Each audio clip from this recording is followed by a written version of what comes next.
नमस्कार। इन खबर में आप सभी का स्वागत है। सर्दियों का मौसम जोर पकड़ चुका है। लोगों को ऐसे में ठंड लगती है, रोए खड़े हो जाते हैं, उंगलियां सुन हो जाती है, कान ठंडे पड़ जाते हैं। आखिर ये सब क्यों होता है? कभी सोचा है आपने कि हमें ठंड क्यों लगती है? अचानक ज्यादा क्यों लगने लगती है? किसी को कम, किसी को ज्यादा ठंड क्यों लगती है?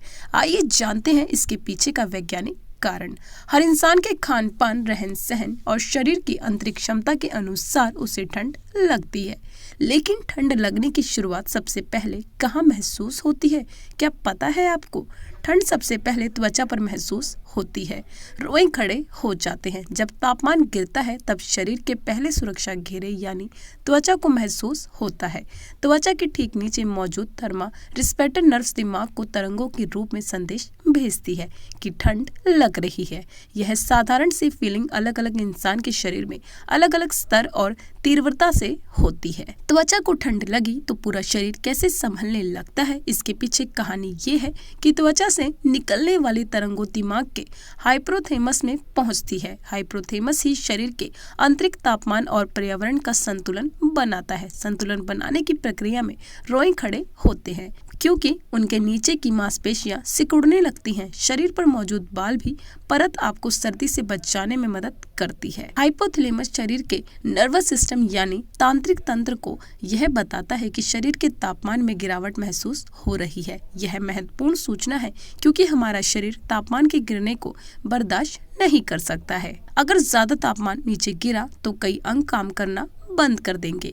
मल्टी ऑर्गन फेलियर होने की वजह से इंसान की मौत हो सकती है। यानी ज्यादा ठंड जिसे हाइपोथर्मिया कहते हैं, उससे लोगों की मौत हो सकती है। इसलिए भले ही आपकी त्वचा पर सर्दी महसूस हो रही हो, लेकिन दिमाग शरीर के अंदर तापमान गिरने से रोकता है। दिमाग पूरे शरीर को चेतावनी देता है कि तापमान गिर रहा है, आपको तापमान संतुलित करना है। इसलिए सारे अंग मांसपेशियां अपने काम करने की गति को धीमा कर देती हैं।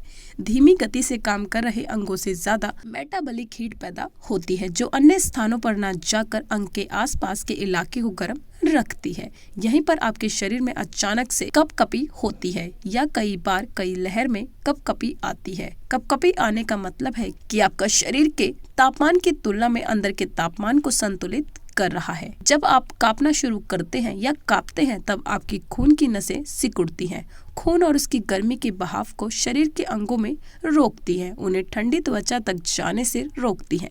इससे आप सुरक्षित रहते हैं। ऐसी स्थिति में आपके शरीर के अंग गर्म रहते हैं लेकिन त्वचा हो सकती है ठंडी। लेकिन यह तरीका शरीर के तापमान को संतुलित बनाए रखने के लिए होता है। हैरानी की बात यह है कि जब हम बार बार ठंडे तापमान से जूझते हैं, हमारा शरीर तुरंत उसके हिसाब से संतुलन बनाने लगता है। एकदम विपरीत परिस्थितियों की बात अलग है। जैसे ही शरीर या बाहर का तापमान एक दूसरे के लिए अनुकूल होता है, हमें ठंड लगना बंद हो जाती है।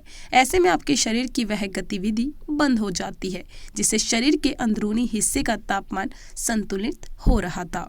ऐसे कई शोध पत्र हैं जो यह कहते हैं कि लिंग, उम्र और जीन्स पर यह निर्भर करता है कि इंसान को कितनी सर्दी लगेगी, क्योंकि जिस प्रकार लोगों के जूते का साइज एक दूसरे से अलग होता है, उसी तरह उनमें मौजूद तापमापी सेंसरों की संख्या भी अलग हो जाती है। साथ ही उनकी ठंड महसूस करने की क्षमता भी अलग हो जाती है। एक यह दावा भी है कि बुजुर्ग लोगों तक नहीं कांपते जब तक तापमान काफी ज्यादा नीचे न आ जाए, जबकि युवा थोड़ा सा ही तापमान गिरने पर कांपने लगते हैं। ऐसा इसलिए होता है क्योंकि युवाओं की तुलना में बुजुर्गों द्वारा सर्दी महसूस करने की क्षमता उम्र के साथ कम हो जाती है। तो ऐसी ही खबरों पर रहेगी हमारी नजर। आप देखते रहिए इन खबर। इन खबर चैनल को सब्सक्राइब करें।